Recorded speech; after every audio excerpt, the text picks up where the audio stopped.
Hey my dear students, welcome to Ayush Bansal classes. और अब हम स्टार्ट करने वाले हैं हमारे इनकम टैक्स के top most 100 questions. Yes, you heard it right, top most 100 questions. आपको डेली बेसिस पर मैं 10 to 15 क्वेश्चंस करवाऊंगी इनकम टैक्स के, जिससे कि आप अपने जो बहुत इंपॉर्टेंट वाले 100 क्वेश्चंस हैं वो यहीं पे यूट्यूब पर, फेसबुक पर मेरे साथ कंप्लीट कर पाओगे। So are you ready guys? Let's do it. तो इसको स्टार्ट करने से पहले एक बात और, जल्दी से वीडियो लाइक कर देना अगर अच्छी लग रही है, सब्सक्राइब कर लो क्योंकि रोज़ आपको ऐसे बहुत रिविजन लेक्चर्स आने वाले हैं, आपके पास क्वेश्चन आंसर्स आने वाले हैं, बहुत सारी टिप्स आने वाली हैं। Okay, and yes, do not forget to share it with your friends also. Let's start it. तो अब हम स्टार्ट करते हैं स्टूडेंट्स हमारे क्वेश्चन आंसर से। देखो, आपको पता होगा कि बुक में मैंने आपको बहुत सारे क्वेश्चन सॉल्व करवाए हैं, but not possible for you कि आप रिविजन टाइम पे सारे क्वेश्चंस को सॉल्व करो। तो मैंने उसमें से 100 जो हमारे बहुत इंपॉर्टेंट वाले क्वेश्चंस हैं वो सेलेक्ट कर लिए हैं आपके लिए। ठीक है, so here is a question number 1। हमारी बुक का क्वेश्चन नंबर 6 है। आपको कुछ नहीं करना, क्वेश्चन 1 से स्टार्ट करना। और जिनके पास बुक नहीं है, do not worry at all. अगर आपको पूरे क्वेश्चंस की बुक्स परचेज करनी है, वो ऑप्शन भी आपको जल्द मिल जाएगा। अभी के लिए आपके पास क्या ऑप्शन है कि आप इन टॉप मोस्ट 100 क्वेश्चंस की फाइल को डाउनलोड कर सकते हो from none other than the source of Ayushi Bansal classes app. Okay, so play store पर जाओ, Ayushi Bansal classes app install कर लो, डिस्क्रिप्शन में लिंक मिल जाएगा। और फटाफट से स्टार्ट करते हैं question answers. So question number 1 is, income tax में सबसे इंपॉर्टेंट क्वेश्चन जो पहला आता है हमारे पास 2 मार्क्स का, कि असेसी कौन होता है। तो ध्यान रखना स्टूडेंट्स, असेसी कौन होता है मैंने आपको क्या बताया था। हर वो पर्सन जो कि अपनी इनकम के लिए असेसेबल होता है, किसी और की इनकम के लिए असेसेबल होता है, उसने लॉस फाइल करना है, लॉस रिटर्न फाइल करनी है, उसको कोई लॉस हुआ कैरी फॉरवर्ड करना है। असेसी असेसी जो कि किसी प्रोसीडिंग के लिए असेसी बना, या अगर वो असेसी इन डिफ़ॉल्ट है, इन ऑल दोज केसेस उसको हम असेसी कहेंगे। ठीक है, नेक्स्ट क्वेश्चन हमारे पास आता है, ये आपको ध्यान होगा, ये हमारे स्टडी मटेरियल में भी मैंने आपको बहुत अच्छे से करवाया था क्वेश्चन। ठीक है, question number 2 is now here, कि कोई भी ऐसे 4 इंस्टांसेस बता दो, यानी कि 4 केसेस बता दो जहाँ पर प्रीवियस ईयर की इनकम को प्रीवियस ईयर में ही असेस करते हैं। अब ये क्या बात हुई, देखो normally what we do is कि इनकम प्रीवियस ईयर की इनकम को हम असेसमेंट ईयर में असेस करते हैं, यानी कि प्रीवियस ईयर फाइनेंशियल ईयर खत्म होने के बाद।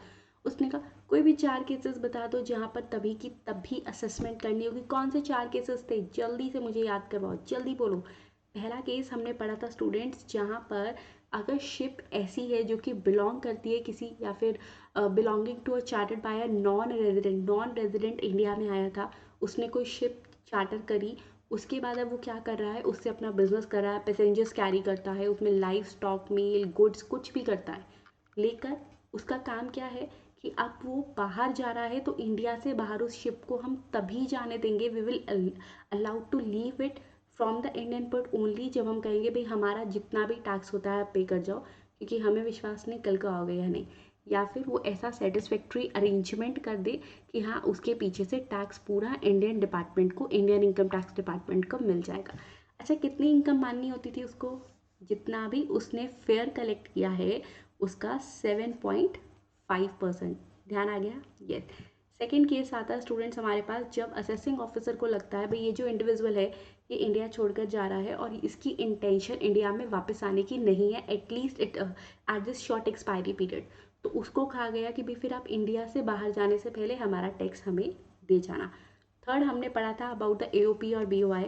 एओपी और बीओआई के केस में स्टूडेंट्स मैंने आपको पढ़ाया था, वो बने ही इस पर्पज़ से थे कि उन्होंने एक पर्टिकुलर अपना मोटिव कंप्लीट करना था, एक पर्टिकुलर वेंचर करना था। अब वो ख़त्म हो गया, वो एओपी बीओआई डिज़ोल्व हो रही है।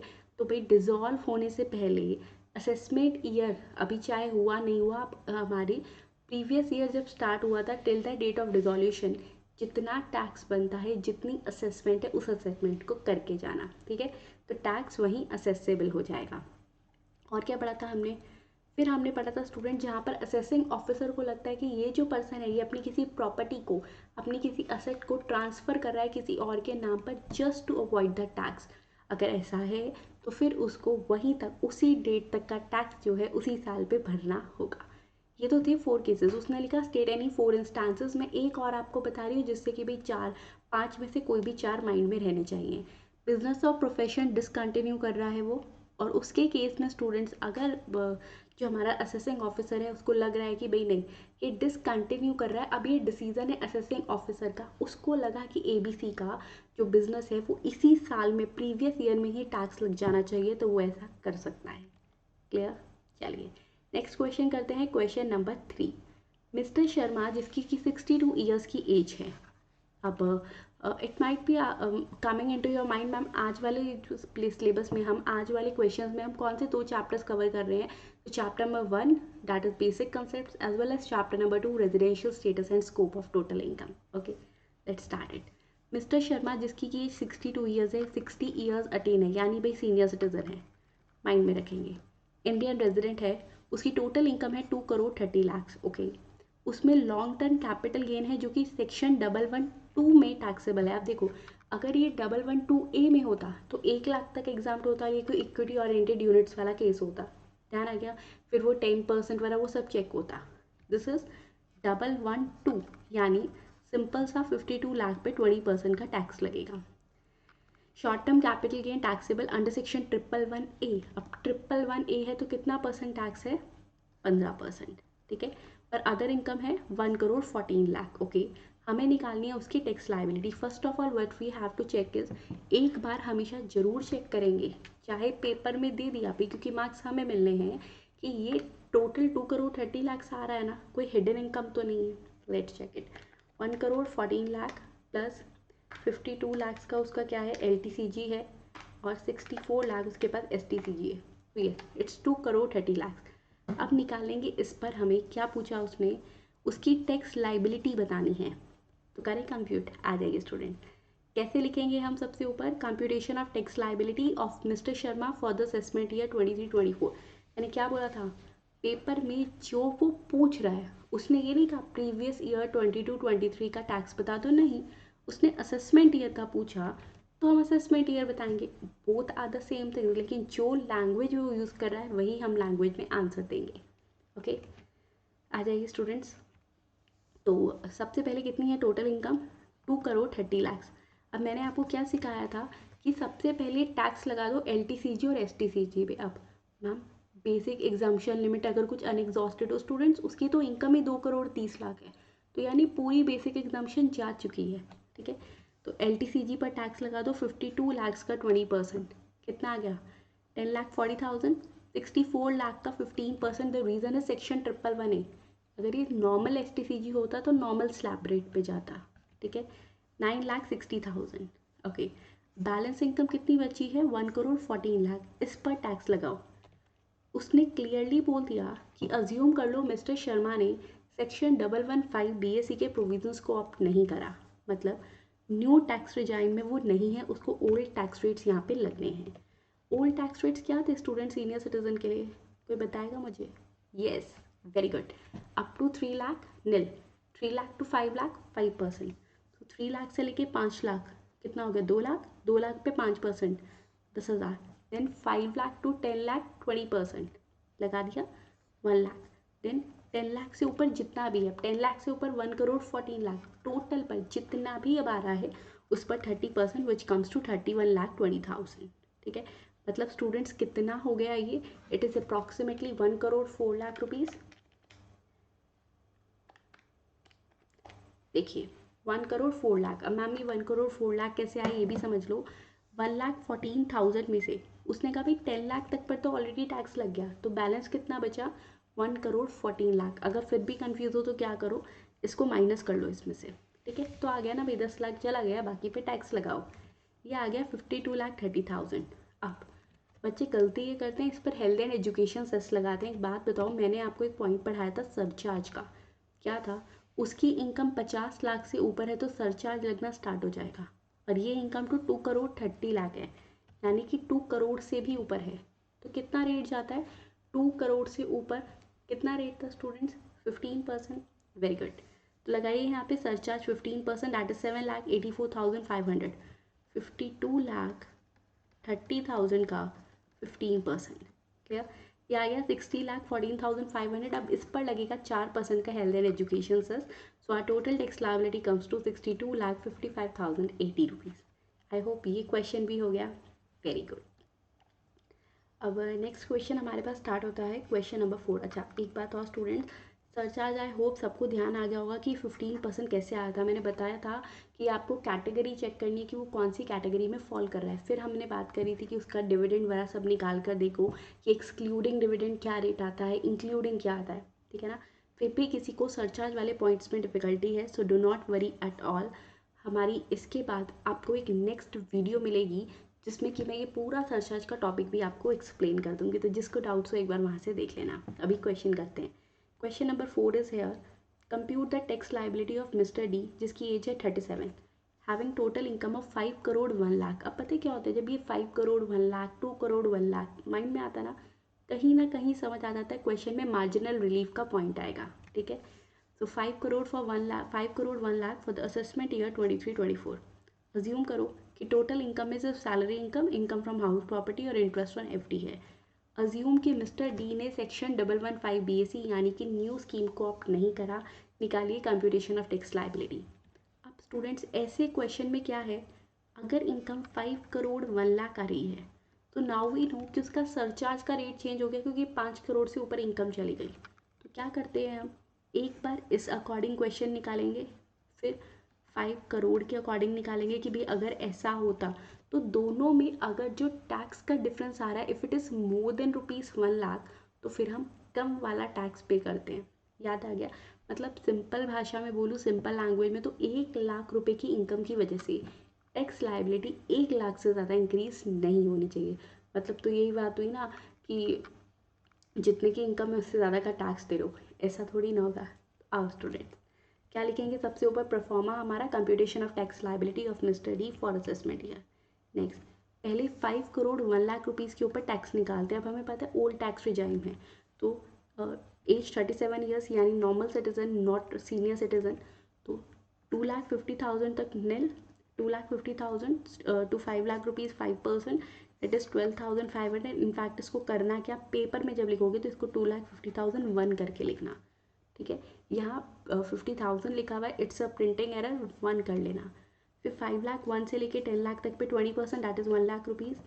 10 लाख 1 से लेकर 5 करोड़ 1 लाख, इस पे आ गया हमारा 30%, तो इट्स कम्स टू 1,47,000, ठीक है, 1,47,30,000 हो गया। अब यहाँ तक तो हमें समझ आ गया, यानी टोटल बन गया 1,48,42,500। अब क्योंकि यहाँ पर जो हमारा टोटल इनकम बन रहा है वो 5 करोड़ से ज़्यादा है, तो सरचार्ज कितना लगता है, 37%। यानी अगर मैं बिना किसी मार्जिनल रिलीफ को देखकर सरचार्ज लगाऊं 1,48,42,500 पर 37% के according to it comes to 5,491,725, यानी टोटल बन गया हमारा 2,03,34,225। Now what I have to consider is, मुझे ये देखना है कि भाई 5 करोड़ पर कितना टैक्स बनता, फटाफट से कैलकुलेट कर लें। ओके आइए स्टूडेंट्स, आओ एक बार कैलकुलेट कर लेते हैं कि 5 करोड़ तक पे कितना टैक्स बनता है। देखो ये सब कुछ तो सेम ही रहेगा, that is 12,500 and 1 lakh rupees. अब हमने निकालना है यहाँ पर, तो यहाँ पे स्टूडेंट जब हम कैलकुलेट करेंगे ना तो वो हमारे पास आ जाएगा दिस वन, दैट इज़ 1,48,12,500, ये आ गया। 5 करोड़ पे टैक्स निकाल के देखो इतना बैठता है, लेकिन जब 5 करोड़ तक की बात है up to 5 CR, surcharge rate कितना है, 25%, लगाइए 25%। तो स्टूडेंट इट कम्स टू, इस लाइन पे अभी ध्यान मत देना, ये एक फॉर्मूला है वो भी अभी समझाऊंगी क्या है। 1,48,12,500 प्लस 25% का सरचार्ज, तो इट कम्स टू 1,85,15,625। इतना तो ये आ गया, दैट इज 1,85,15,625। अब बात आई मैम इस 1 लाख रुपए के ऊपर टैक्स, चलो एक काम करते हैं, जितनी इनकम मिली थी सारा टैक्स दे दो, मतलब एटलीस्ट उससे ज़्यादा नहीं देंगे, पूरा का पूरा टैक्स में दे दो, चलो दे दो इसको। तो ये आ गया 1,86,15,625, ठीक है। अब एक बात बताओ, अगर वो यहाँ पर देखते तो कितना टैक्स बन रहा था मैम, ये बन रहा था 2,03,34,225, और यहाँ पर 1,86,15,625, यानी 1 लाख रुपए की इनकम ज़्यादा होने से टैक्स तो 1 लाख से भी ज़्यादा आ रहा था, ऐसा तो नहीं। तो लगाओ मार्जिनल रिलीफ, मार्जिनल रिलीफ ने क्या कहा था भाई फिर आप इतना टैक्स दे देना, ठीक है। इसमें अब क्या ऐड कर देंगे स्टूडेंट्स, 1,86,15,625 में हम health and education cess add कर देंगे, ठीक है, वही 4%। तो हमारी टैक्स लाइबिलिटी यहाँ पर आ जाएगी 1,93,60,250। Now the question come ma'am marginal relief कितने का मिला। मार्जिनल रिलीफ का मतलब होता है कितने से टैक्स उसने कम पे किया। स्टूडेंट्स अगर हम पहले बात करते हैं तो टैक्स बन रहा था उसका 2,03,34,225 विदाउट एनी मार्जिनल रिलीफ, 2,03,34,225। अब कितना पे करना पड़ रहा है मैम, अब पे करना पड़ रहा है उसको 1,93,60,250। ओके, सो 1,93,60,250। इसका मतलब यहाँ पर उसके पास उसने कहा भाई मार्जिनल रिलीफ कितना आ जाएगा, तो उसका बैलेंस अमाउंट। अब मार्जिनल रिलीफ निकालने का एक तरीका, वो जो मैंने आपको फॉर्मूला बोला था उसकी बात सुनना कि इसमें से भी हमें और क्या माइनस करना पड़ेगा, that is more important hair.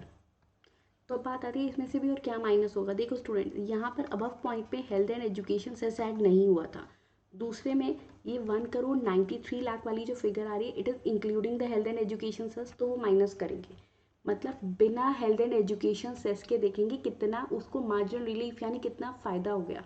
तो पहले टैक्स देना पड़ रहा था 2,03,34,225, अब देना पड़ रहा है without health and education cess, क्योंकि मैंने दोनों पे ही 4% ऐड बिना देख रही हूँ। 1,86,15,625 यानी कितना मार्जिनल रिलीफ हो गया इन दोनों का difference without health and education cess, क्योंकि वो तो 4% दोनों पे देना था। तो it's 17,18,600 rupees. I hope question अच्छे से समझ आ गया होगा, ठीक है। तो क्वेश्चन नंबर 5 करने के लिए रेडी हो, let's start it. Brett Lee जो कि एक ऑस्ट्रेलियन क्रिकेट प्लेयर है, वो हर साल क्या करता है इंडिया में 100 डेज़ के लिए आता है, ठीक है। पास्ट 10 फाइनेंशियल ईयर से वो यही कर रहा है। आपको बताना है उसका रेजिडेंशियल स्टेटस क्या है। देखो सबसे पहले we have to check it out कि ये एक ऑस्ट्रेलियन क्रिकेट प्लेयर है, ठीक है। तो जब भी मेरे को उसका रेजिडेंशियल स्टेटस निकालना है, आई नो कि मुझे ये देखना है उसका पीरियड ऑफ स्टे कितना था। उसका स्टूडेंट्स पीरियड ऑफ स्टे तो प्रीवियस ईयर में और उसके 4 प्रीसीडिंग प्रीवियस ईयर्स में, ठीक है, याद आ गया। ये प्रीवियस ईयर्स में है 100 डेज़। अच्छा 4 प्रीसीडिंग प्रीवियस ईयर्स में कितना हो गया, क्योंकि 182 डेज़ वाली कंडीशन नहीं है तो मैं 4 साल पिछले वाले पे देख लूँगी, मतलब मैं ये देखूँगी चलो यार वो 60 डेज़ या फिर वो 365 डेज़ वाली कंडीशन पूरी करता हूँ, ठीक है। तो 182 डेज़ वाली उसने नहीं करी, 60 वाली कर दी। अब देखेंगे क्या पिछले 4 सालों में वो 365 डेज़ के लिए था। हाँ, हर साल 100 दिन के लिए आता है इंडिया में, यानी 400 डेज़ के लिए है, तो वो हो गया resident. Now the important fact here is, now we have to check कि वो रेजिडेंट है। ओके गुड डूड, समझ आ गया। ऑर्डिनरीली रेजिडेंट है या नॉट ऑर्डिनरी रेजिडेंट है, ये चेक करना है। अब जब बेसिक कंडीशन चेक कर ली उसके बाद उसका ऑर्डिनरी नॉट ऑर्डिनरी कैसे चेक करते थे, एक तो 7 प्रीसीडिंग प्रीवियस ईयर्स में उसका स्टे कितना है, कितना होना चाहिए था 730, उसका कितना है मैम हर साल 100 दिन के लिए आता है यानी 700 डेज, तो he is resident but he is not ordinarily resident. Reason क्योंकि उसने एडिशनल कंडीशन सेटिस्फाई नहीं करी। ये था फर्स्ट आंसर।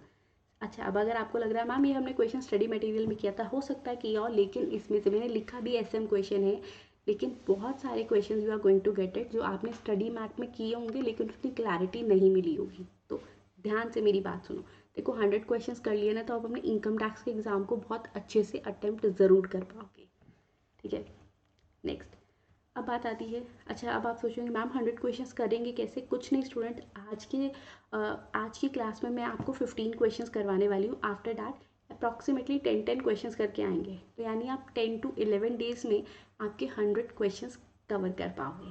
यस, क्या आपका आंसर चेंज हो जाएगा। If the above facts relate to Srinath an Indian citizen who resides in Australia and represents the Australian cricket team, उसने कहा कि आपका आंसर चेंज हो जाएगा अगर ये सब बातें श्रीनाथ की हैं जो कि इंडियन सिटीज़न है और वो इंडिया के बाहर रह रहा है, वो ऑस्ट्रेलियन क्रिकेट टीम में। अब स्टूडेंट ऐसे केसेस में हमने बोला था अगर पर्सन इंडियन सिटीज़न है जो कि बाहर रह रहा है उसके लिए इतना भी चेक कर लो, उसको हम क्या मानेंगे, चाहे उसकी टोटल इनकम कितनी भी हो उसके लिए वो 60 डेज़ वाली कंडीशन तो है नहीं।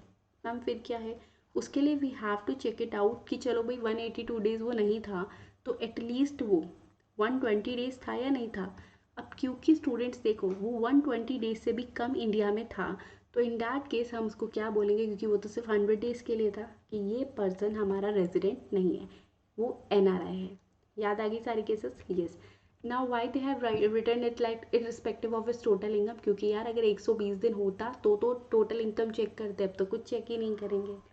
नेक्स्ट उसने बोला कि अगर, अब आपका आंसर क्या होगा, अगर वो श्रीनाथ जो है वो इंडिया में 120 दिन के लिए आता instead of 100 days every year, so in that case student देखो, अगर वो 120 डेज़ के लिए आ रहा है तो हम उसको रेजिडेंट तो मानेंगे। क्यों मैम? फर्स्ट ऑफ ऑल हमें यहाँ पर कुछ कंडीशंस चेक करनी पड़ेंगी। वो कंडीशंस मैंने आपको क्या बताई थी, ज़रा याद करो। मैंने आपको बोला था स्टूडेंट्स कि अगर उसका स्टे 120 डेज़ है, प्लस उसकी जो इनकम है एक्सक्लूडिंग द फॉरेन इनकम वाले सोर्सेज वो कितनी है, that income is exceeding 15 lakh rupees, तो अज्यूम कर लो भाई हाँ इतनी है, तो वो रेजिडेंट बन जाएगा। लेकिन ऐसे केसेस में I told you in every case he is a resident but not ordinarily resident. अब आता ही मैम और क्या चेक करना था स्टूडेंट, तो first of all we have checked it out 120 days. Second हम ये चेक करते थे कि पिछले 4 सालों में इंडिया में वो एटलीस्ट 365 डेज़ के लिए हो। हाँ तो था, वो तो 400 डेज़ के लिए था। ओके, तो ही is a resident but not ordinary resident. चलो अच्छा मैम, अगर हम अजम्पशन ये ले लें कि उसकी 15 लाख की इनकम ही नहीं है, क्योंकि इनकम तो दी भी नहीं है, फिर लिख दो अगर टोटल इनकम 15 लाख को एक्सीड नहीं कर रही तो फिर हम उसको NRI मानेंगे, अगर उसका स्टे जो है इंडिया में 182 डेज से कम था। ओके, नेक्स्ट आता है क्वेश्चन नंबर 6। देखो मैं फिर से बता रही हूँ, 2 बातें आपको पढ़ाई थी। अगर उसकी इनकम है 15 लाख से ज़्यादा तो 120 days plus 365 days in the 4 years check करेंगे। अगर नहीं तो या तो 182 डेज वाली कंडीशन सेटिस्फाई हो, अदरवाइज फिर वो इंडिया का रेजिडेंट नहीं माना जाएगा। ठीक है, क्वेश्चन नंबर 6 करते हैं। मिस्टर डेविड जो कि एक इंडियन सिटीजन है, उसकी एज है 40 ईयर्स। ओके, एक गवर्नमेंट एम्प्लॉय है, वो कहाँ काम कर रहा है, he serving in the ministry of external affairs, यानी फॉरेन अफेयर्स वो संभाल रहा है। इंडिया उसने लेफ्ट किया first time on 31 March due to his transfer to high commission of Canada, क्योंकि उसकी ट्रांसफ़र हो गई कनाडा में। ठीक है, वो पिछले साल इंडिया में एक दिन के लिए भी नहीं आया और उसने ये इनकम रिसीव करी। आप बता दो क्या है। First of all you have to check it out कि उसका रेजिडेंशियल स्टेटस क्या है। देखो इंडिया में एक दिन के लिए भी नहीं आया ना, तो चाहे वो गवर्नमेंट एम्प्लॉय है चाहे कोई है, भाई हम गवर्नमेंट एम्प्लॉय का केस नहीं देखते। मेन थिंग इज उसका number of stay, number of days का स्टे, वो तो है ही नहीं प्रीवियस ईयर में, तो ही इज़ NRI। अब NRI के केस में क्या बोला था मैंने आपको, कौन कौन सी इनकम्स जो है वो उसके लिए टैक्सेबल होती हैं। एक बात जो मैं ये बोल रही हूँ ना, ये सब लिखना है। यस, क्वेश्चन करने का तरीका, जब ऐसा क्वेश्चन आएगा कि हम लिखेंगे कि we are computing computation of the residential status, क्योंकि उसका प्रीवियस ईयर में स्टे नहीं है, so he is a non resident Indian. साथ ही साथ में अगर आपको पता है कि आप सिर्फ इतना लिख दो कि भाई स्टे नहीं था तो मान लेगा 2 दिन का नहीं था, 4 दिन का नहीं था, how will you tell him कि भाई मैं एक प्रोफेशनल बनने के लिए तैयार हूँ। तो देखो लिख दो कि अगर वो पर्सन रेजिडेंट है तो उसको ये कुछ बेसिक कंडीशन सेटिस्फाई करनी होंगी, क्योंकि उसका इंडिया में स्टे था ही नहीं तो उसने कोई बेसिक कंडीशन सेटिस्फाई नहीं करी, ही is a non resident. Next right it down. In the case of non resident उसकी इनकम टैक्सेबल सिर्फ तब होती है if that income is accrued in India, arise in India, deemed to accrue or arise in India, received in India or deemed to receive in India. Clear? Now let's check it out. Salary मिली है, salary दी तो Indian government ने, हाँ तो taxable है। Foreign allowance not included in one above. अब ध्यान करो सेक्शन नंबर 10, मैंने आपको बताया था गवर्नमेंट अगर अपने एम्प्लॉय को फॉरेन में वो रह रहा है इसलिए अलाउंस दे रही है, so that is exempted income. ठीक है, ध्यान है ना ये, वेरी गुड। इंटरेस्ट मिला FD में from bank in India, okay, receive in India, taxable. अब आप सोचोगे मैम डिडक्शन मिल जाएगी सेक्शन 80 TTB, नहीं, रीज़न सीनियर सिटीजन नहीं है तो 80 TTB की GTI में से डिडक्शन नहीं मिलेगी। Income from agriculture in Nepal NRI है, सॉरी, तो not taxable. Income from house property in Nepal again NRI है तो नॉट टैक्सेबल। आई होप अब आप ये क्वेश्चन कर लोगे स्टूडेंट। ठीक है, मैंने पूरा यहाँ पर आपको सॉल्यूशन भी दे दिया। क्वेश्चन नंबर 7 देखते हैं अब। मिस विविथा, मैं दोबारा बोल रही हूँ, जैसे जैसे बताती हूँ वैसे वैसे करो। अब स्टूडेंट ऐसा अगर केस आता है ना कि कुछ प्रैक्टिकल नहीं है, जस्ट थ्योरेटिकल पार्ट है, not just in the tax, you can apply this part in your law audit in every theoretical examination. जब आपके पास थ्योरी क्वेश्चन आ रहा है, he is giving you a statement कि इसका आंसर बताओ, लिख लो कहीं पे। आंसर कैसे लिखोगे? फर्स्ट उसका प्रोविज़न लिख दो कि भाई प्रोविज़न क्या कहता है। सेकंड, आप एनालाइज करो कि क्वेश्चन क्या कहता है, कि भाई क्वेश्चन ने कहा था वो इतने दिन यहाँ था, वो इतने दिन वहाँ था, वो सब। थर्ड पे लिख दो कंक्लूजन, यानी कि now we are concluding it now as per the provision. तो फिर उस पर्सन को वो सेटिस्फाई कर रहा है, कंडीशन नहीं कर रहा। फाइनल में तो हम ऐसे प्रोविज़न एनालाइज कंक्लूजन करके लिख भी देते हैं जब हमारे पास कुछ केस स्टडीज़ आती है। इंटर लेवल पे what you can do is, पहला पार्ट प्रोविज़न सिर्फ लिख दो, ठीक है। और otherwise you can also mention कि भाई ये प्रोविज़न है। फिर जब एनालाइज करो, ये केस स्टडी नहीं है, क्वेश्चन है, तो एनालाइज वर्ड मत लिखो, बट हाँ उस क्वेश्चन को एनालाइज कर दो और फिर अपना कंक्लूजन दे दो। अगर आपने इस तरीके से क्वेश्चन कर दिया तो आपको थ्योरेटिकल क्वेश्चन में भी बहुत अच्छे मार्क्स मिल जाएंगे, ठीक है। Let's start it. Miss Vivita paid a sum of $5,000 to Mister Kulasekar, a management consultant practising in Colombo. उसने $5,000 दिए हैं, ठीक है, specialising in project financing. Payment जो है वो कोलंबो में करी है। मिस्टर कुलासेकर एक नॉन रेजिडेंट है, यानी हमारी रेजिडेंट ने एनआर को पेमेंट करी है। कंसल्टेंसी जो है is related to a project in India with possible Ceylonese collaboration. क्या इस पेमेंट पे टैक्स लगेगा? देखो अब बात आई कि मैम वो एनआरआई है, हाँ ये तो उसने लिख दिया। अब एनआरआई के केस में स्टूडेंट्स हमें पता है income deemed to receive in India में मैंने आपको पढ़ाया था, अगर वो फीस जो है वो टेक्निकल सर्विस के लिए है तो फिर ये होगा। अब ये फ़ी जो है टेक्निकल सर्विस के लिए दी है, yes, so yes student that income will be deemed to accrue और अराइज इन इंडिया। ओके, अब अगर वो डीम टू अक्रू और अराइज इन इंडिया है तो even in the case of NR वो इनकम टैक्सेबल होगी। अब जैसा मैंने आपको बताया था उसी तरीके से इस क्वेश्चन को मैंने सॉल्व किया। पहले मैंने प्रोविज़न लिख दिया, आपको सेक्शन नंबर वाला एक्सप्लेनेशन ना दिया भी हो तो हमने पढ़ा था भाई section 9 scope of total income, आप वही लिख सकते हो, ठीक है। नेक्स्ट यहाँ पर मैंने इसको फिर एनालाइज करके कंक्लूड कर दिया। ओके, आ जाइए क्वेश्चन नंबर 8 पर। Compute the total income in the hands of an individual जिसकी एज 35 ईयर्स है। कैसे करना है याद करो, ये क्वेश्चन का था बहुत इंपॉर्टेंट होता है। मान लेना वो आर बट ओ आर है, R but N O R है और एन आर है, यानी तीनों के केसेस में हमें क्वेश्चन सॉल्व करना है। करें student, let's do it.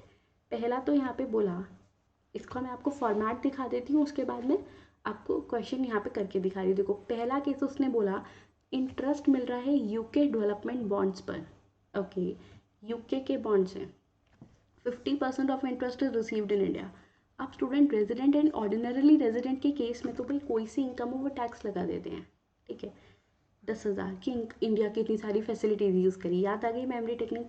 But in the case of NOR और एनआर जो इनकम इंडिया में रिसीव हुई है उसी पे तो टैक्स लगेगा, तो इसका 50% 5,000। नेक्स्ट है इनकम हुई है एक चेन्नई के बिजनेस से, 50% इंडिया में रिसीव हुआ है। अरे भाई कितना भी रिसीव हुआ हो, income is accrued in India, Chennai का बिजनेस है तो complete 20,000 is taxable. Short term capital gain on sale of shares of N Indian company received in London. Receive बेशक लंदन में हो बट वो इंडियन कंपनी है, यानी इट इज़ अक्रूड और arise in India, so taxable 20,000। Okay, next आता है हमारे पास तीनों के लिए टैक्सेबल रहेगा अगर वो इवन अक्रूड इन इंडिया है। Dividend from British company received in London, यहाँ तो इंडिया का कोई रिलेशन नहीं, तो सिर्फ आर बट ओ आर के लिए टैक्सेबल होगा, बाकी सब के लिए नहीं। LTCG on sale of plant at Germany, Germany में प्लांट सेल हुआ, 50% प्रॉफिट इंडिया में रिसीव हुए, तो भाई देखो ओ आर तो कंप्लीट पे टैक्स देगा 40,000 पे, लेकिन NOR और NR सिर्फ जितना इंडिया में रिसीव हुआ है दैट इज उसका 50%। Clear. Income earn from business in Germany which is controlled from Delhi, income earn from business in Germany, Germany में बिजनेस है, जो बिजनेस है वो कंट्रोल हो रहा है दिल्ली से, जिसमें से 40,000 की इनकम जो है वो इंडिया में रिसीव हुई है। अब देखो स्टूडेंट्स आर ओ आर के केस में तो कंप्लीट यानी पूरा का पूरा 70,000 टैक्सेबल। याद करो मैंने कहा था आर बट NOR के केस में 5 इनकम टैक्सेबल होती है। Income accrued in India, deem to accrue in India, receive in India, deem to receive in India and income from that business which is controlled in India. अभी control in India में है तो ये भी complete taxable होगा। और NR के case में जितना रिसीव है। Clear. Profits from a business in Delhi, Delhi में बिजनेस है, but must entirely from London, manage London से हो रहा है, अरे भाई कहीं से हो रहा हो, बिजनेस दिल्ली में है ना, अराइज इन इंडिया, तो इन दैट केस कंप्लीट 15,000 तीनों के केस में टैक्सेबल होगा.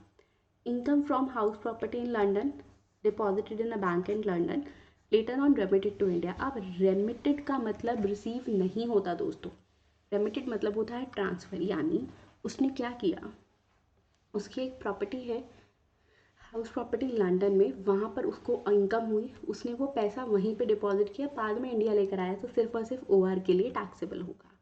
Fee for technical services. अच्छा next, interest on debentures in an Indian company, Indian company है ना, तीनों के लिए टैक्सेबल. ठीक है, तो 12,000 तीनों के लिए taxable.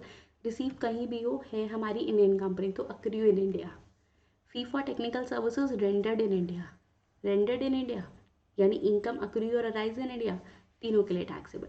Profit from a business in Mumbai manage from London, भाई बिजनेस हमारे मुंबई में है, हमारे इंडिया में है, तो तीनों के लिए taxable. Income from the property situated in Nepal and receive there, India का कोई मतलब नहीं यहाँ पे, तो सिर्फ ओआर के लिए टैक्सेबल. क्लियर. एक past foreign untaxed income brought to India during the previous year. Students यहाँ पे इसको वेरी इंपॉर्टेंट मार्क कर लो, ध्यान रखना, अगर कोई भी पास्ट की फॉरेन ऐसी इनकम आ रही है जो कि अनटैक्सड है, उस पर टैक्स नहीं लगा था, अब इंडिया में ला रहे हो प्रीवियस ईयर में, उस पर कोई टैक्स नहीं देगा. इवन हमारा ओआर भी टैक्स नहीं देगा, उस पर कोई टैक्स नहीं लगता, it is non taxable. Clear. हाँ ओआर भी नहीं देगा यहाँ पे. फिर income from agriculture land in Nepal receive there then brought to India, भी बाद में इंडिया में ला रहे हो मतलब नहीं है ना, तो यहाँ पे दोनों को टैक्स नहीं लगेगा, सिर्फ ओआर को लगेगा. Income from profession in कैन्या which was setup in India receive there but spent in India. Income Kenya के प्रोफेशन से मिली जो इंडिया में सेटअप है, सेटअप इंडिया में है, यानी हमारा नॉट ऑर्डिनरली रेजिडेंट भी यहाँ पर टैक्स देगा, उतनी उसकी इनकम कंप्यूट होगी. उसने कहा वहाँ मिला, स्पेंट इंडिया में करा. स्टूडेंट को स्पेंट कहीं भी करे, रिसीव देखना है, स्पेंट नहीं. खर्चा कहाँ कर रहा है, इट डजेंट मैटर. ठीक है, तो एनआर के केस में नॉट टैक्सेबल, दोनों के में होगा. गिफ्ट मिला वेडिंग पे, तो हमने पढ़ा हुआ है student section 56 sub section 2 clause number 10 that is exempted. यहाँ वो हमारा पूरा प्रॉपर सेक्शन नंबर भी मेंशन कर सकते हो. इंटरेस्ट मिल रहा है सेविंग बैंक से deposited in SBI. First of all age 37 years, यानी सेविंग बैंक से अगर उसको इंटरेस्ट मिलेगा तो सेक्शन 80 TTA में वो 10,000 तक एग्जाम्प्ट होगा, लेकिन अभी नहीं, उसकी बाद में डिडक्शन मिलेगी. ठीक है, तो पहले तो पूरा ऐड करेंगे, फिर जीटीआई में से डिडक्शन देंगे, आइए सिखाएंगे कैसे. इनकम है बिजनेस रशिया से, कंट्रोल फ्रॉम रशिया, तो सिर्फ ओआर टैक्स देगा. डिविडेंड मिल रहा है रिलायंस पेट्रोलियम लिमिटेड से, इट्स एन अमेंडमेंट. पहले डिविडेंड नॉन टैक्सेबल होता था, एग्जाम्प्टेड होता था सेक्शन 10 में, लेकिन अब वो टैक्सेबल है, तो तीनों के लिए टैक्सेबल रहेगा. Agricultural income from a land in Rajasthan. Ma'am OR को टैक्स लगना चाहिए, सबको लगना चाहिए, राजस्थान है स्टूडेंट, एग्रीकल्चरल इनकम रिसीव हो रही है, तो सेक्शन 10 ने कहा सबके लिए एग्जाम्प्ट है. ठीक है, ये आ गई जीटीआई. अब जीटीआई में से क्या करेंगे स्टूडेंट्स, हम तीनों को, यानी चाहे वो एनआर हो, चाहे वो आरओआर हो, चाहे वो एनओआर हो, सबको 80 TTA की डिडक्शन मिलेगी. ध्यान रखना 80 TTA की डिडक्शन सबको मिलती है सेविंग बैंक अकाउंट पे, और एफडी की किसको मिलती है, सीनियर सिटीजन को. Okay, so it's our total income. I hope सबको अच्छे से समझ आ गया होगा. ग्रेट. मैम क्या हम इनको ऊपर ही लेस कर देते, नहीं स्टूडेंट्स, टोटल में से फिर लेस होता है, ध्यान रखना. जीटीआई में से चैप्टर 6 की डिडक्शन मिलती है, करवाया था मैंने. Next question number 9. Examine the correctness और otherwise of the statement. Income deemed to accrue or arise in India to a non-resident by way of interest, royalty and fee for technical service is to be taxed irrespective of territorial nexus. उसने कहा ये बताओ ये सही है या नहीं. पहली बात तो सही है या नहीं, तो सबसे ऊपर लिख दो हाँ भाई स्टेटमेंट करेक्ट है या इनकरेक्ट है. इनकम डीम्ड टू अक्रू और अराइज इन इंडिया, वो टैक्स लगेगा अगर वहाँ पर इंटरेस्ट, रॉयल्टी या फी फॉर टेक्निकल सर्विस की कुछ मिल रही है, चाहे टेरिटोरियल नेक्सस कुछ भी हो. ये टेरिटोरियल नेक्सस मैंने आपको बताया था स्टूडेंट, इस केस में एनआर का रेजिडेंस प्लेस ऑफ बिजनेस कहीं हो, कुछ हो, इंडिया में हो ना हो, कोई फ़र्क नहीं पड़ेगा. एनआर ने सर्विसेज इंडिया में दी हैं या नहीं, कोई फ़र्क नहीं पड़ेगा. बात यह है कि उसको इनकम दी गई है by way of fee for technical service, interest, royalty, जो कि उसकी यूटिलाइजेशन इंडिया में हुई थी, तो it is deemed to accrue और अराइज इन इंडिया. ओके, और वो उसकी टोटल इनकम में ऐड होगी. आई होप सबको समझ आ गया. ग्रेट. क्या मानते थे इसको हम कि भाई इसके केस में वो डीम टू अक्री और अराइज इन इंडिया है। क्वेश्चन नंबर 10 पर आ जाओ। मिस्टर श्रीधर जो कि 45 ईयर्स की एज का है, सिटीजन है इंडिया का, serving in the ministry of finance in India. तो स्टूडेंट्स ये क्वेश्चन जो है इट्स योर होमवर्क, ये सेम वैसा ही क्वेश्चन है जैसा कि अभी मैंने आपको ऊपर करवाया था। ये क्वेश्चन मॉक टेस्ट पेपर में आया हुआ है। This is an MTP question, तो इसको अच्छे से देख लेना, ठीक है। एज इट इज़ क्वेश्चन अभी हमने ऊपर किया भी है। सो कोई डाउट हो, कुछ भी दिक्कत हो, एकदम पूछ लेना। अच्छा हाँ, इसमें ना एक बात है, एक इंपॉर्टेंट पॉइंट जिसकी वजह से मैंने इसको 100 क्वेश्चन में इंक्लूड किया था। इंटरेस्ट पोस्ट ऑफिस के सेविंग बैंक अकाउंट पे मिल रहा है, सेविंग बैंक अकाउंट पे नहीं है, पोस्ट ऑफिस के सेविंग बैंक अकाउंट पे। इसमें डिफरेंस क्या है student? In the case of post office saving bank account, sorry, हम क्या करते हैं, अगर वो नॉर्मल सेविंग बैंक अकाउंट हो, ध्यान से मेरी बात सुनो, सेविंग बैंक अकाउंट अगर वो नॉर्मल हो, किसी बैंक के साथ हो, तो सेक्शन 80 TTA में 10,000 तक के इंटरेस्ट की डिडक्शन मिल जाती है। लेकिन अगर वो post office saving bank account है तो उसको GTI में से डिडक्शन की ज़रूरत नहीं है, वो एग्जाम्प्टेड है। यस, डिडक्शन यानी ग्रॉस टोटल इनकम में ऐड करके फिर डिडक्ट करना, this is an exempted income. तब तक कितने तक एग्जाम्प्ट है? 3500 रुपये साल तक पे, ठीक है। उसको कितना मिला है यहाँ पर चेक कर लो, 3500 की डिडक्शन दे दो। अच्छा मैम उसको क्या है ना, उसको डिडक्शन यहाँ पे, आइए स्टूडेंट्स देख लेते हैं एक बार, जस्ट वेट इट आउट। उसका 4500 था ना, एग्जाम्प्ट हो गया अप टू 3500, तो यानी 1000 रुपीज़ पे टैक्स लग गया। अब देखो उसने क्वेश्चन में ना हमें निकालने को क्या कहा है, मैम उसने हमें क्वेश्चन में पूछा है हमें उसकी GTI निकालनी है। स्टूडेंट GTI था ना तो हमने निकाल के बता दिया, लेकिन हम साथ ही साथ लिख देंगे कि भाई जब हम उसकी टोटल इनकम कंप्यूट करेंगे, क्योंकि हम यहाँ पर डिडक्शन की कैलकुलेशन नहीं कर सकते, उसने पूछी नहीं है, तो फालतू बातें लिखनी नहीं पेपर में। टोटल इनकम जब कंप्यूट करेंगे तो फिर हम सेक्शन 80 TTA की उसको डिडक्शन देंगे जो कि 10,000 तक की मिलती है। उसका टैक्सेबल इंटरेस्ट है 1,000 रुपये, तो वहाँ उसकी डिडक्शन उसको मिल जाएगी। यस, ये फ़ायदा होता है पोस्ट ऑफिस के सेविंग बैंक अकाउंट पे पैसा डालने का, कि पहले भी स्टूडेंट्स उसको क्या होता है, एग्जाम्पशन मिल गई, और बाद में फिर वो जो इंटरेस्ट की डिडक्शन होती है वो तो मिलेगी मिलेगी। यस, चलो नेक्स्ट निकालते हैं question number 11। You are required to determine the residential status of mister Dinesh, जो कि एक इंडियन सिटीजन है। Mister Dinesh is a member of a crew of a Singapore bound Indian ship, यानी फॉरेन बाउंड इंडियन शिप का वो member है। याद आ गया क्या होता था इस केस में, 60 डेज वाली कंडीशन नहीं लगती थी। Yes, carrying passengers in the international waters which left Kochi port in Kerala on 16 अगस्त, वो 16 अगस्त को वहाँ से गया। उसका सर्टिफिकेट देख लेते हैं कि 16 अगस्त को डेट ऑफ ज्वाइनिंग है, और कॉन्टीन्यूस डिस्चार्ज सर्टिफिकेट के लिए और साइनिंग ऑफ है 21 जनवरी, यानी 16 अगस्त से लेकर 21 जनवरी तक वो इंडिया में नहीं था, हम ये मानेंगे, ठीक है। फिर जून 2022 में वो इंडिया से बाहर गया था, यानी पिछले साल की बात बता रहा है वो। He had gone out of India to Dubai on a private tour for a continuous period of 27 days. वो 27 दिन के लिए तब भी बाहर गया था। First of all previous year 22-23 में कहाँ से कहाँ तक इंक्लूड होगा मैम? 1 अप्रैल 2022 से लेकर 31 मार्च 2023 तक, ठीक है। तो यानी 27 डेज भी वो इसी प्रीवियस ईयर में बाहर गया था, ये भी माइनस होंगे। Last 4 years preceding the previous year वो इंडिया में प्रेजेंट था 425 डेज के लिए, ओके। आपको during the last 7 previous years वो इंडिया में प्रेजेंट था 830 डेज के लिए। हमें बताना है कि उसका रेजिडेंशियल स्टेटस क्या है। ये RTP का क्वेश्चन है आपका, RTP नवंबर 2020 में ये क्वेश्चन पूछा था, एंड इट्स इम्पॉर्टेंट। कैसे करेंगे तो स्टूडेंट देखो, अब हमें पता है कि सेक्शन 6 ने हमें बताया था अगर पर्सन क्रू मेंबर है ऑफ एन इंडियन शिप तो उसके लिए रेजिडेंशियल स्टेटस में सिर्फ और सिर्फ 182 डेज वाली कंडीशन देखनी है। चलो ये तो हो गया, अब निकाल के देखो उसका कि उसका कितना बनता है स्टूडेंट। तो वो देखो 16 अगस्त से 21 जनवरी तक वो बाहर था, तो यानी कि वो यहाँ पर 159 डेज़ के लिए जो है वो बाहर था। टोटल निकाल के देखो 159 बन जाएगा। उसके बाद कैसे निकालोगे, 16 दिन अगस्त के दिन सितंबर अक्टूबर नवंबर दिसंबर जनवरी, क्लियर। जिस दिन तक बाहर था या जिस दिन बाहर गया वो भी इंक्लूड करते हैं, तो यानी वो 21 जनवरी तक बाहर था, 21 दिन बाहर था जनवरी के, ओके। ऐसे ही 16 दिन वो अगस्त के बाहर था। नेक्स्ट हमारे पास बात आ गई, क्या करेंगे स्टूडेंट्स, तो ये पीरियड हमें एक्सक्लूड करना है, यानी टोटल 366 में से मैम 366 क्यों लिया स्टूडेंट, प्रीवियस ईयर 22 की बात हुई है इसीलिए, ठीक है ना। तो प्रीवियस ईयर 22 23 वाली बात हुई है, तो 22 23 366 डेज का ही आ गया। फिर उसने कहा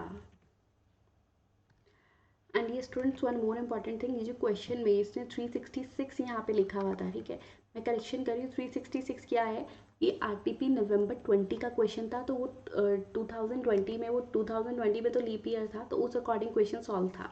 लेकिन ये हम बात कर रहे हैं, मैंने क्वेश्चन को मोल्ड किया प्रीवियस ईयर 22 23 के बेसिस पे, सो इट्स 365, ठीक है, इसको 365 कर लेना याद से।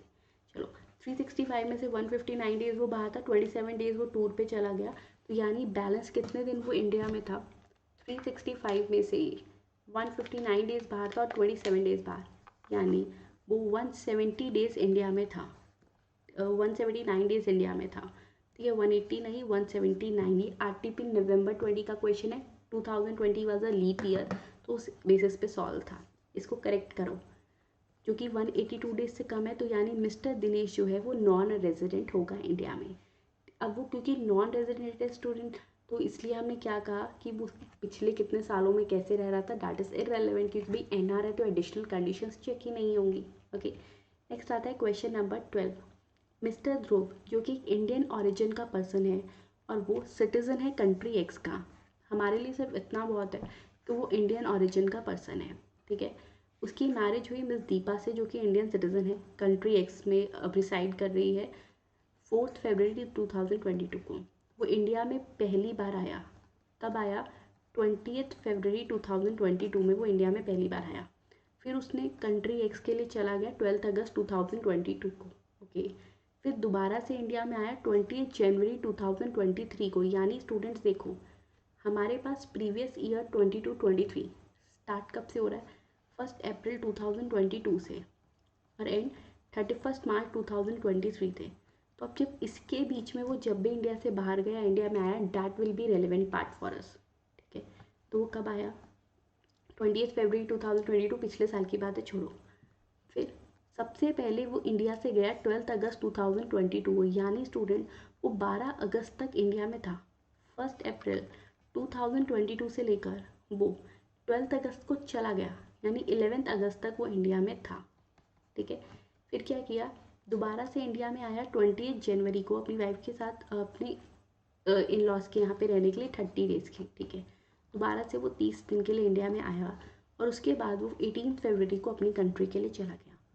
उसको इस दौरान पे कुछ गिफ्ट्स मिले हैं वाइफ के पेरेंट्स से, मैरिड सिस्टर से, क्लोज फ्रेंड्स ऑफ वाइफ से। अब आपको बताना है उसका रेजिडेंशियल स्टेटस क्या है। पहली बात तो ये एमटीपी का क्वेश्चन था, रेजिडेंशियल स्टेटस और उनकी total income. Are you ready to solve it out, let's do it. तो देखो, जब अगर वो पर्सन इंडियन ऑरिजिन का है, तो हमने बोला था अगर वो पर्सन इंडियन ऑरिजिन का है और उसकी टोटल इनकम जो है excluding the foreign income that is exceeding 15 lakh rupees, तो उसके केस में चाहे 182 डेज वाली कंडीशन पूरी ना हो, क्योंकि यहाँ हो नहीं रही है, हम चेक कर लेंगे। अगर उसकी कंडीशन पूरी हो रही है कि वो पिछले साल, प्रीवियस ईयर में, नॉट द पिछला साल, प्रीवियस ईयर में 120 डेज इंडिया में था, प्लस उससे पिछले 4 साल वो इंडिया में 365 डेज़ के लिए था, तो हम ये बोलेंगे कि हाँ वो एक रेजिडेंट है। तो let's check it out students. तो पहली बात तो मैम, क्या उसकी इनकम 15 लाख को एक्सीड कर रही है, आइए चेक कर लेते हैं। देखो स्टूडेंट्स, उसको वाइफ के पेरेंट्स से गिफ्ट मिला 1,01,000 रुपये का, लेकिन ये तो रिलेटिव की सेक्शन में कवर होता है। अब क्योंकि वो रिलेटिव में कवर होता है, so that is exempted, tax नहीं लगेगा। सिस्टर मैरिड हो वाइफ की या अनमैरिड हो, इट विल नॉट मैटर, वो भी रिलेटिव में कवर होती है, तो again not taxable. Close friend से मिला है, so yes this will be taxable. तो ओनली 2,82,000, यानी 15 लाख तो वो एक्सीड नहीं कर रहा, यानी 15 लाख एक्सीड नहीं करा, तो 120 वाली कंडीशन भी गई। अब बात आती है, उसके पास सिर्फ एक कंडीशन है 182 डेज़ की, क्योंकि इंडियन ऑरिजिन का है तो बाकी कंडीशंस भी चली गई, ठीक है ना। तो अब सिर्फ एक बची है 182 डेज़। उसने स्टूडेंट 1 अप्रैल 2022 से लेके, अच्छा हाँ, अब यहाँ पर इंपॉर्टेंट बात आती है कि मैम वो इंडिया में ना 12 अगस्त को गया था, तो 12 अगस्त इंक्लूड करें एक्सक्लूड करें, इनकम टैक्स का एक रूल है, अपना फ़ायदा इंक्लूड करो, यानी हमारा फ़ायदा तब होगा जब वो इंडिया में ज़्यादा से ज़्यादा दिन रहेगा, रेजिडेंट होगा तो उसकी बहुत सारी इनकम्स पे टैक्स लगेगा, फॉरेन वाली इनकम पे भी, तो इसको इंक्लूड कर लो। तो 12 अगस्त तक वो इंडिया में था, ये मानो, यानी 134 डेज़ हो गए। फिर 30 डेज़ के लिए आया 164 डेज स्टूडेंट्स। अब क्योंकि वो यहाँ पर 182 डेज़ नहीं रहा तो वो एनआर माना जाएगा, और इसकी वजह से उसका टैक्स हम कैसे कंप्यूट करेंगे? कैश गिफ्ट मिला है उसको, तो यहाँ पे रिलेटिव से मिला है, वो चाहे एनआर हो चाहे आर हो, नॉन टैक्सेबल। गिफ्ट जो क्लोज फ्रेंड से मिला है that will be taxable, that is 2,82,000। फिर हम उस पर टैक्स निकाल लेंगे। क्लियर? आई होप सबको अच्छे से समझ आ गया होगा, कोई डाउट नहीं होगा। अगर कोई भी डाउट है तो प्लीज़ आस्क मी। आप कमेंट सेक्शन में अपने डाउट्स ज़रूर पूछ सकते हो। नेक्स्ट, क्या आपका आंसर चेंज हो जाता अगर उसको 16 लाख रुपए मिले होते instead of 2,82,000? Yes, our answer got changed. क्यों स्टूडेंट्स? क्योंकि उसके केस में उसकी 15 लाख से ज़्यादा की इनकम है, प्लस वो 120 डेज से या उससे ज़्यादा के लिए रह रहा है इंडिया में, तो वो रेजिडेंट बन जाता। अब क्योंकि वो रेजिडेंट बन जाता, लेकिन मैंने आपको बताया था ऐसे केसेस में that person will always be NOR, तो वो resident but not ordinarily resident बन गया। कैसे? 120 डेज, और पिछले सालों में भी हमने चेक किया तो उसका 400 दिन वाली कंडीशंस पूरी हो रही है। कैसे? अरे उसको 365 डेज एटलीस्ट रहना था इन the 4 previous year, immediately preceding previous year. वो तो 400 डेज के लिए था, तो yes that person will be resident but not ordinarily resident. Clear? तो निकाल लेंगे यहाँ पे। अच्छा मैम, टैक्स पेबल तो वही आएगा? नहीं student, tax payable will got changed. कैसे? अब वो ध्यान से सुनो। अगर तो वो पर्सन रेजिडेंट नहीं है, NR है, तो उसको सेक्शन 115 BAC की ऑप्शन नहीं मिलता, यानी न्यू टैक्स रिजाइम उसके पास नहीं है। उसको ओल्ड में ही जाना पड़ा, तो उसने ओल्ड के अकॉर्डिंग टैक्स दे दिया। लेकिन यहाँ क्वेश्चन में कहीं नहीं लिखा था कि न्यू टैक्स नहीं पे कर सकते। कर सकते हो। अब क्या करा हमने? हमने ओल्ड सिस्टम से भी टैक्स निकालेंगे और न्यू से भी। आओ एक बार न्यू से टैक्स निकालते हैं। 16 लाख रुपए हैं। क्या बताया था मैंने आपको? इसमें हर 2.5 लाख पर 5% का टैक्स पड़ रहा है, बताया था। तो अप टू 2,50,000 निल। 2,50,000 से ज़्यादा 5 लाख तक पे 5%, दैट इज़ 12,500। फिर ऐसे करते करते 25% तक आ गया। फिर मैंने आपको बोला था 15 लाख से ऊपर की जितनी भी इनकम होगी 30% पे टैक्सेबल होगी। क्लियर? सो हो गया स्टूडेंट्स, ये सारा कैलकुलेट करो, इट विल बी 2,17,500। अगर अभी भी याद नहीं हो रहा, बता देती हूँ आपको। अगर वो सीनियर सिटीजन नहीं है तो हर 2.5 लाख की इनकम जब बढ़ रही है तो 5% का टैक्स रेट बढ़ रहा है। ठीक है? तो ये आ गया हमारे पास 2,26,200। हम ओल्ड वाले सिस्टम से निकाल लेंगे। जब हम ओल्ड सिस्टम से निकालेंगे सो वी नो कि कैसे निकलता है स्टूडेंट्स। 2,50,000 तक नील, इसके ऊपर के 2.5 लाख, यानी 2.5 लाख एक से लेकर 5 लाख तक पे 5%, दैट इज़ 12,500। उसके ऊपर 5 लाख 1 से लेकर 10 लाख तक पे 20%, दैट इज़ 1 लाख रुपीज़। उसके ऊपर जितना भी है 30%। ठीक है? निकाल लिया हमने, it will come to 1 lakh. देखो हमारे पास अब यहाँ पर आ गया स्टूडेंट्स, जब हमने उस पर हेल्थ एंड एजुकेशन सेस वगैरह सब कुछ ऐड कर दिया, it comes to 3,04,200, which is more beneficial 2,26,200। तो येस, वो पर्सन सेक्शन 115 BAC को ऑप्ट कर लेगा। लेकिन अगर वो NR है तो उसके पास ऐसा कोई ऑप्शन नहीं है। ठीक है? तो ये हो गया उसका दूसरा बेनिफिट। अब करते हैं question number 13, which is a question जो स्टडी मटेरियल में नहीं है। It is an RTP May 21 question. May 21 का RTP क्वेश्चन है। Let's do it. Mister rocks, जो कि कंट्री वाई का सिटीजन है, वो resident but not ordinary resident है, यानी हमें ये पता चल गया वो R बट NOR है। क्या? ठीक है। उसके पास 2 हाउस प्रॉपर्टी है कंट्री वाई में। Okay, one is used as is residence और अनदर हाउस प्रॉपर्टी में वो मंथली रेंट के लिए उसको लेट आउट देते हैं। देखो एक बात क्लियर है, अगर वो पर्सन की प्रॉपर्टी वो NOR है तो हम उसकी सिर्फ 5 इनकम पर टैक्स करेंगे। Received in India, deem to receive in India, accrue और arise in India, deem to accrue और arise in India, and income जो उस बिजनेस से मिली which is set up in India. ये हाउस प्रॉपर्टीज़ वहाँ नहीं कवर हो रही क्योंकि वो बाहर है, बाहर ही मिल रही है, तो इस पर उसको टैक्स नहीं लगेगा। ये हम एक्सप्लेन कर देंगे। ठीक है? नेक्स्ट उसने कहा यहाँ पर उसने एक ऑनरशिप एक और नया फ्लैट खरीदा 1 अक्टूबर 2022 को दिल्ली में, जो कि वो सेल्फ ऑक्यूपाई की तरह यूज़ करा है जो वो इंडिया में था। ओके, फ्लैट उसने 3 महीने के लिए यूज़ किया एट द टाइम जब वो इंडिया में आया। उस फ्लैट की म्यूनिसिपल वैल्यूएशन वगैरह दी हुई है। एक बात बताओ, अगर फ्लैट सेल्फ ऑक्यूपाई की तरह यूज़ हो रहा है तो क्लियर बात है एनुअल वैल्यू शेल बी निल, तो हमें उसकी कितनी म्यूनिसिपल वैल्यू FMSD देखने की ज़रूरत नहीं है। Fair rent, municipal value, standard rent, de facto कुछ नहीं देखना। Annual value nil. उसने कहा उसने फ्लैट के लिए लोन लिया था 18 लाख का 9.5% के हिसाब से HDFC बैंक से फॉर परचेजिंग दिस फ्लैट। अभी तक कोई अमाउंट रीपे नहीं करा। देखो अब यहाँ आती हैं दो बातें, उसने कोई अमाउंट रीपे नहीं करा, 5 साल के अंदर वाली बात आ रही है, यानी स्टूडेंट एक तो प्रीवियस ईयर का इंटरेस्ट देना है, डिडक्शन मिलेगी, प्लस उसको प्रीपेड जो उसकी पहले वाली प्री कंस्ट्रक्शन इंटरेस्ट है उसकी भी डिडक्शन मिलेगी। कितनी मिलेगी आप वो देखते हैं। उसके पास आया 18 लाख का 9.5%, यानी करंट ईयर में तो उसने पे करा है 18 लाख का 9.5%। How much it comes students, current year interest it comes to 1,71,000। एक तो ये हो गया। सेकेंड है प्री कंस्ट्रक्शन इंटरेस्ट। अब प्री कंस्ट्रक्शन इंटरेस्ट कैसे निकालते थे, प्री कंस्ट्रक्शन इंटरेस्ट में हम ये देखेंगे कि उसने लोन लिया कब, 1 अगस्त 2020 को। ओके, तो 1 अगस्त 2020, अभी क्या चल रहा है 2023, तो हम हर प्रीवियस ईयर पर आते हैं।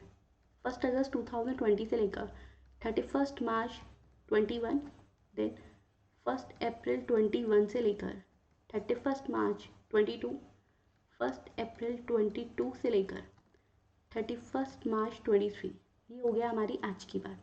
अब पहले उसने कितना यहाँ पर किया होगा, उसको 18 लाख का 9.5% देना था, which comes to 1,71,000। But the twist is कि यहाँ पर अगस्त से मार्च का देना था, अगस्त सितंबर अक्टूबर नवंबर दिसंबर जनवरी फरवरी मार्च, 8 months. So divide by 12 multiply by 8, it comes to 1,14,000। Okay, इसी तरीके से स्टूडेंट्स हम देख लेंगे कि उसका प्री कंस्ट्रक्शन इंटरेस्ट बन कितना रहा है। लेट्स फाइंड इट आउट कि उसका प्री कंस्ट्रक्शन इंटरेस्ट कितना बन रहा है, क्योंकि उसने कहा मैंने अभी तक कुछ भी पे आउट नहीं करा। ओके आइए स्टूडेंट्स, तो देखिए ये आ गया 1,14,000। देन उसने 2022 तक का भी कोई टैक्स पे नहीं करा था, तो 18 लाख का 9.5%, दैट इज़ 1,71,000। अब बात आई इस साल का, this is our previous year, उसका इंटरेस्ट यहाँ कवर हो गया। प्री कंस्ट्रक्शन इंटरेस्ट का हम क्या करते थे, वो 5 इक्वल इंस्टॉलमेंट्स में हमें मिलता है, तो यानी 1,14,000 प्लस 1,71,000 डिवाइड बाय 5, 57,000 का एक इंटरेस्ट मिलेगा हमें प्री कंस्ट्रक्शन, ये सब हम वर्किंग नोट में करके दिखाएंगे, प्लस 1,71,000 का एक interest, it comes to 2,28,000। But students हमें पता है एज पर सेक्शन 24 क्या होता है, सेल्फ ऑक्यूपाई के केस में अगर कंस्ट्रक्शन है तो एक लिमिट लगती है 2 लाख की, तो उसको कितना वहाँ पे वो उसकी डिडक्शन ले पाएगा 2 लाख रुपए की। क्लियर हो जाएगा ये। ओके चलो, तो यहाँ पर देखियो स्टूडेंट्स, मैं आपको सेल्फ ऑक्यूपाई के केस में एक बार दिखा भी देती हूँ कि उसने 2 लाख रुपीज़ की इंटरेस्ट ऑन बोरोड कैपिटल पे डिडक्शन ले ली। सेकेंड हाउस, फॉरेन वाले हाउसेस को हम नहीं देखेंगे, डाल देंगे भाई एनआर है, हमें मतलब नहीं है। एनआर के केस में 4 इनकम टैक्सेबल होती है, वो सब बातें हम लिख दें। एनआर नहीं एनओआर, एनओआर के केस में 5 इनकम टैक्सेबल है, ठीक है। फिर ऐसे ही उसकी बेंगलोर में एक प्रॉपर्टी है जो कि लेट आउट है। आई होप अब ये क्वेश्चन आपसे हो जाएगा, फिर भी मैं एक बार करवा देती हूँ। देखो उसका फेयर रेंट है 4,58,000 पर एनम। ओके, एफ और M whichever is higher लिख देते, 3,58,000 पर एनम, यानी ये इस स्टैंडर्ड रेंट से कंपेयर करो 4,20,000 पर एनम, तो एक्सपेक्टेड रेंट कितना हो गया 4,20,000 पर एनम। देन एक्सपेक्टेड और actual whichever is higher. अब स्टूडेंट्स उसके पास ये जो प्रॉपर्टी है उसने क्या किया, मंथली रेंट आ रहा है 40,000 रुपये का, यानी 12 महीनों के लिए आ गया 4,80,000 रुपये। तो एनुअल रेंट कितना, एनुअल वैल्यू क्या आ गई प्रॉपर्टी की, ये बताइए फटाफट से। So annual value shall be 4,80,000, that is whichever is higher. अब इसमें से डिडक्शंस देनी स्टार्ट करते हैं। जीएवी में से हम पहले कौन सी डिडक्शन देते थे, म्यूनिसिपल टैक्स की। पे करा है ना खुद, हाँ करा है, तो 4,80,000 माइनस 5,400, क्यों, because that is a deduction under section 23। तो नेट एनुअल वैल्यू आ गई 4,74,600। इसकी flat deduction section 24 part A 30%, 1,42,380। फिर स्टूडेंट्स मैंने आपको बोला इंटरेस्ट ऑन बोरोड कैपिटल, लेकिन क्या लेट आउट के केस में कोई भी सीलिंग लिमिट है नहीं है, तो देख लो उसने कितना पे करा, 25 लाख का लोन लिया, 10% पे करा, यानी 2.5 लाख रुपए की पूरी डिडक्शन उसको यहाँ पे मिल जाएगी, ठीक है। लॉस आ गई उसके पास, फिर इनकम आ गई यहाँ से 82,220, सेट ऑफ कर देंगे, एक से लॉस आया था 2 लाख का -82,220, तो बैलेंस लॉस उसका रह गया 1,17,780। आई होप स्टूडेंट सबसे ये क्वेश्चन हो जाएगा, कहीं कोई डाउट आएगा तो प्लीज़ पूछ लेना। क्वेश्चन नंबर 14 एक बार आ जाओ। क्वेश्चन नंबर 14 में स्टूडेंट्स कहा determine the residential status and total income of mister Raghu. Okay, mister Raghu की एज है 62 ईयर्स, यानी सीनियर सिटीजन है, अमेरिकन सिटीजन है वो। पहले जब आप ये देखते हो ना अमेरिकन सिटीजन है कौन नहीं है, तो डरा मत करो, जो जो प्रोविजंस बोले हैं बस अप्लाई करो, question will automatically gate solve. आपको पता है पेपर करने का एक बेस्ट तरीका क्या होता है, हमेशा क्वेश्चन पढ़ते टाइम ये सोचो, चाहे आपने वो चैप्टर किया भी ना हो, मुझे आता है, then you will be able to solve it, otherwise you will not be able to solve it, that for sure. हाँ, तो कॉन्फिडेंस बहुत ज़्यादा मैटर करता है वहाँ। अमेरिकन सिटीजन है जो कि एम्प्लॉय एक मल्टीनेशनल कंपनी में गुरुग्राम में यानी इंडिया में। मिस्टर रघु वहाँ पे एक सीनियर लेवल पोजीशन पर है, इसलिए क्या किया, कंपनी ने उनकी नॉलेज वगैरह को देखते हुए एक अपॉर्चुनिटी दी कि आप एक काम करो, इंडिया के बाहर भी हमारे ग्रुप्स में जाओ। ठीक है, मतलब वो इंडिया के बाहर ट्रेवल कर रहा है। यूएसए में गया 25 अगस्त को और 10 नवंबर को वापस आया। ओके, यूके 20 नवंबर को गया स्टूडेंट, 23 दिसंबर वापस आया। जर्मनी में 10 जनवरी को गया और 24 मार्च 2023 को वापस आया। ड्यूरिंग द लास्ट 4 ईयर्स वो इंडिया में प्रेजेंट था 380 डेज़ के लिए। लास्ट 7 ईयर्स वो इंडिया में प्रेजेंट था 700 डेज़ के लिए। उसकी अर्निंग जो है वो ये है, आपको बताना है कि उसके केस में स्टूडेंट्स उसकी क्या क्या, उसके सबसे पहले उसका रेजिडेंशियल स्टेटस एंड देन उसकी टोटल इनकम देखनी है। पहले रेजिडेंशियल स्टेटस देखें। अब रेजिडेंशियल स्टेटस में स्टूडेंट्स हमें पता है कि उसको रेजिडेंट तब मानेंगे अगर वो इंडिया में पिछले साल 182 डेज़ या मोर होगा, या फिर स्टूडेंट्स वो 60 डेज़ के लिए था और उससे पिछले सालों में वो 365 डेज़ के लिए था। अगर वो इन दोनों में से कोई भी कंडीशन सेटिस्फाई कर दे तो yes he is a resident. अब हमें पता है जब हम निकाल के देखेंगे वो इंडिया से बाहर था जिन जिन दिनों के लिए, जब निकालेंगे तो इट कम्स टू 179 डेज, यानी फर्स्ट कंडीशन तो सेटिस्फाई नहीं हुई, हाँ सेकेंड हो गई। अब क्योंकि स्टूडेंट सेकेंड कंडीशन सेटिस्फाई हो गई, वो पिछले सालों में भी बोला भी हाँ वो कितने दिन के लिए था, 380 डेज था, यानी 365 डेज और मोर था। फिर हम एडिशनल कंडीशन सेटिस्फाई करेंगे कि वो ऑर्डिनरीली है या नॉट ऑर्डिनरीली। देखो जब आप ये निकालोगे ना तो स्टूडेंट्स हमने बात करी थी कि हम उसको नॉट ऑर्डिनरीली तब बोलते हैं अगर वो दो कंडीशंस को सेटिस्फाई नहीं करता। एक तो इंडिया में वो पर्सन अगर वो इंडिया का नॉन रेजिडेंट था 9 out of 10 previous years. Second condition वो 7 previous years immediately preceding the relevant previous year India में 729 डेज या उससे कम था, मतलब 730 दिन नहीं था, क्योंकि वो नहीं था क्योंकि वो 700 दिन के लिए था, तो वो पर्सन बन गया नॉट ऑर्डिनरीली रेजिडेंट। ठीक है, अब उसके बेसिस पे इस क्वेश्चन को सॉल्व करेंगे। आइए, उसको सैलरी मिल रही है, क्या बोला उसने, आओ स्टूडेंट देखते हैं एक बार। सैलरी मिल रही है उसको फर्स्ट तो 15,80,000, एंटायर सैलरी इंडियन कंपनी पे कर रही है उसके इंडियन बैंक अकाउंट पे, तो येस 15,80,000 टैक्सेबल लेस डिडक्शन कितनी मिलती है, फ्लैट डिडक्शन 50,000 की। सैलरी पे ध्यान कर लो, ठीक है, तो वो मिल गई, यानी ये बैठ गया 15,30,000। Dividend amount 248,000 receive from treat limited, Singapore based company है, वही मिला है। इस पर टैक्स लगेगा क्या, नहीं, क्योंकि NOR है तो इस पर यहाँ पे टैक्स नहीं लग रहा। फिर उसको FD से कुछ इंटरेस्ट मिला, कितना मिला है स्टूडेंट, 10,500, जो कि इंटरेस्ट ऑन FD अब उसके सेविंग अकाउंट में डाल दिया। अब यहाँ पे आके स्टूडेंट्स कंफ्यूज हो जाते हैं, मैम FD से मिला लेकिन है तो सेविंग अकाउंट में क्रेडिट कर दिया, करने दो, यही तो होता है। FD हमारे सेविंग अकाउंट के अगेंस्ट बनती है, जो इंटरेस्ट आता है हमारे सेविंग अकाउंट में चला जाता है। FD के लिए अलग से बैंक अकाउंट ओपन नहीं होता, लेकिन that is not the interest on a saving bank account, that is interest on the FD। और उसकी एज कितनी थी स्टूडेंट्स, 62, यानी सीनियर सिटीजन है, तो yes he is eligible for deduction under section 80 TTB। 10,500 को GTI में ऐड करेंगे और फिर 80 TTB की डिडक्शन ले लेंगे। Clear, okay student. अच्छा मैम कितनी मिलेगी, कंप्लीट मिल जाएगी ना, क्लियर, क्योंकि लिमिट ज़्यादा है सीनियर सिटीजन के केस में, तो टोटल इनकम आ गई 14,50,000। आई होप सबको अच्छे से समझ आ गया।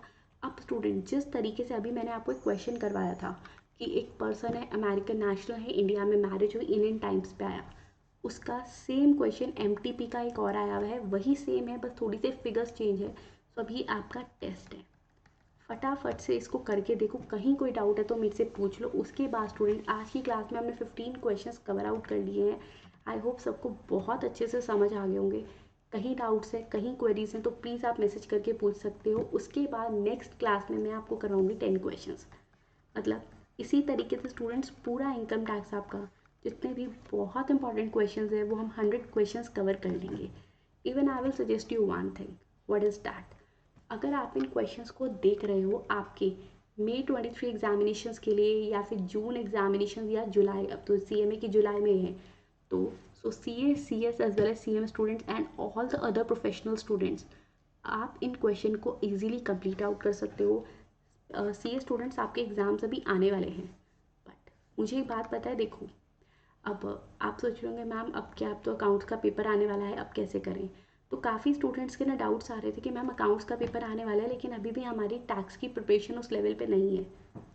ये ना, ये सिचुएशन ऐसी है कि अब आपको एक्स्ट्रा मेहनत करनी ही करनी पड़ेगी। मतलब आप सोच रहे हो जो भी करना है आपको पास होना है ना, तो आपको एक्स्ट्रा मेहनत करनी है। इसके लिए आपको मैं एक तरीका बता देती हूँ। आपका चाहे पेपर कुछ भी हो, आपको पता है टैक्स के पेपर में आपको करना है, नहीं अभी प्रिपरेशन आपकी हो पाई, तो स्टूडेंट रोज 1 आवर दो, इन 10 क्वेश्चंस को 10 to 15 क्वेश्चन को सॉल्व करो and you will be easily able to solve your income tax part. GST की ऑलरेडी हमने बहुत सारी रिविजन कर ली है। आई होप सबका वो पार्ट अच्छे से रेडी हो गया होगा। तो thank you, have a nice day. और ये मत सोचना मैम ये थोड़ी ना दूसरे पेपर में टैक्स की तैयारी करें, मैं ये नहीं कह रही। मैं कह रही हूँ सिर्फ 1 घंटा दो, अगर आपका वो पेपर प्रिपेयर है। द रीज़न बीइंग स्टूडेंट्स, आप कुछ भी करके आपके सारे पेपर्स कंप्लीट करने और सारे पेपर्स में आपको बहुत अच्छा स्कोर करना है। तो बस ये तो टाइम है, अच्छे से पढ़ लो, पेपर सॉल्व हो जाएगा। ठीक है, thank you, have a nice day, meet me in the next session.